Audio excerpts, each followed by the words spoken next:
Je parle au chorégraphe. T'es rendu où dans ta démarche versus la danse contemporaine, art obscur, à public restreint, versus l'envie de faire des shows avec des salles pleines, puis que ça hurle, puis que ça crie? Parce que c'est ça qu'un artiste veut que ça décolle dans la salle. Où es-tu? Ça, c'est un gros dilemme. Hein, parce que il y a encore le mythe de l'artiste qui doit souffrir et montrer sa souffrance au public pour que ce soit un vrai artiste. Et quand je pense à d'où je viens, donc on pense par exemple à Fred Astaire, quand je regardais Fred Astaire, il y avait ce qui me venait d'abord et avant tout, c'était le plaisir de danser. Et ce que je recevais moi, c'était du pur bonheur, c'était du plaisir. J'essaie de me rapprocher de ça, sans nécessairement me prostituer comme artiste. J'essaie de trouver le plaisir dans ce que je fais. Parce que oui, si je regarde rétroactivement un peu mes autres spectacles, il y a peut-être plus de souffrance, peut-être plus d'herméticité, un travail pointu qui peut-être justement ne va pas à la rencontre d'un large public, mais d'un petit public restreint habitué à ce genre de signature-là. Fait que c'est sûr que oui, j'ai envie de ça. J'ai envie de donner les clés aux spectateurs. Parce que depuis plusieurs années, je fais beaucoup de développement de public. Je donne des ateliers, des conférences à des gens d'affaires, à des étudiants dans les écoles, après les spectacles, avant les spectacles, sur le terrain, pour justement démystifier la danse. Mais moi, mon envie profonde, ce serait que mon spectacle fasse ça de lui-même. Que le spectateur n'ait pas besoin d'une formation en danse contemporaine pour apprécier mon spectacle.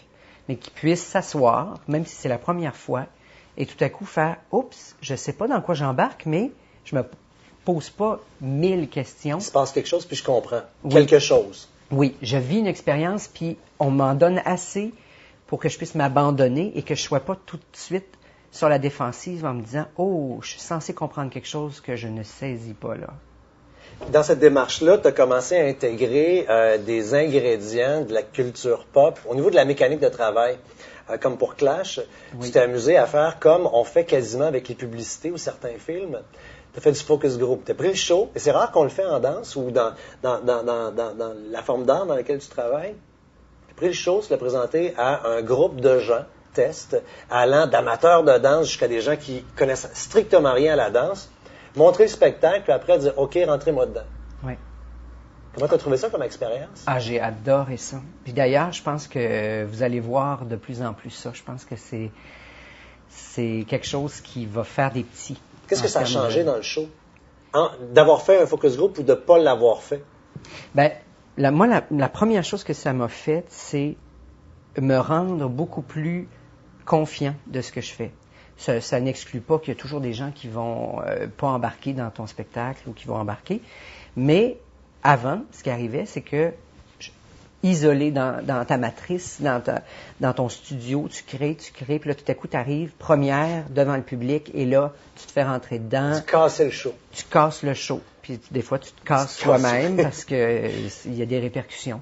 Là, c'est que tout au long du processus de Clash, des focus group, mais même à l'étape embryonnaire du spectacle, toujours ouvrir les portes du studio, démocratiser un peu cet endroit sacré, sain. Personne rentre là-dedans. Ben non, c'est sûr. On ne dérange pas le chorégraphe. Exactement. Fait que ça, déjà, on brise ça, on invite des gens. Puis l'idée, c'est pas je vais changer ça parce que les gens m'ont dit que. C'est pas ça. Mais tout ce que ça m'envoie, c'est des messages. OK, les gens reçoivent, ou ce type de groupe-là reçoit ça de mon travail. Celui-là a moins compris ça. Celui-là a adoré ça. C'est des impressions que ça me donne. Et donc, je suis en contact direct avec ça au lieu d'attendre à la toute fin et d'être vraiment là en face d'un mur de réaction. Et là, tu n'as pas beaucoup la possibilité de retourner en studio ou de retravailler parce que tout le temps que tu avais, tu l'as mis avant ta première. Ouais. Fait que c'est pour ça que moi, les focus groups, c'est quelque chose que je veux continuer dans tous mes prochains processus parce que j'apprends beaucoup aussi, moi, sur mon travail parce que quand je regarde un spectacle que je crée avec du public à côté de moi, même si on est en studio, je vois pas mon show de la même façon que quand je suis tout seul en studio.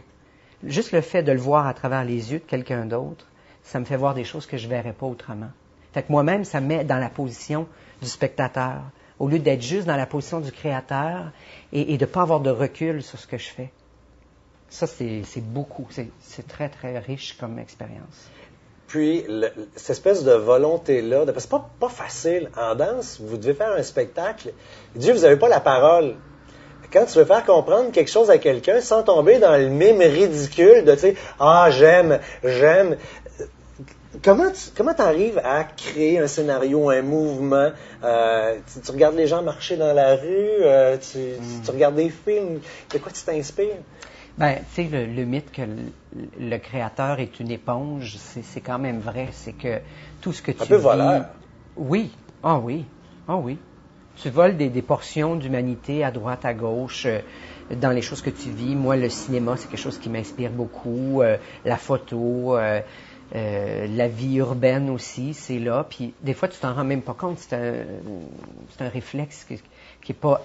tu l'analyses pas. Tu fais pas, ah, en ce moment, je suis en train de piller une scène de la vie quotidienne. C'est pas ça. Puis quand j'arrive en studio puis que je veux transposer ça, ben parce que les danseurs, c'est pas des acteurs non plus, hein. Souvent, on confond les deux. On leur demande beaucoup d'interpréter, mais en même temps, ils n'ont pas nécessairement la formation pour assumer des fois à fond une interprétation. Alors, j'essaie de me mettre dans des situations simples. Vraiment, d'amener peut-être une situation complexe à sa plus simple expression. Tu veux dire?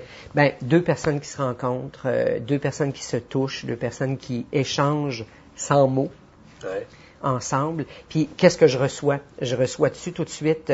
Ils ont-ils l'air de s'aimer? Sont-ils en maudit? Oui. Qu'est-ce qui se passe? C'est-tu deux frères? C'est-tu deux amis? C'est-tu deux amoureux? C'est-tu un frère, une sœur? C'est quoi la relation?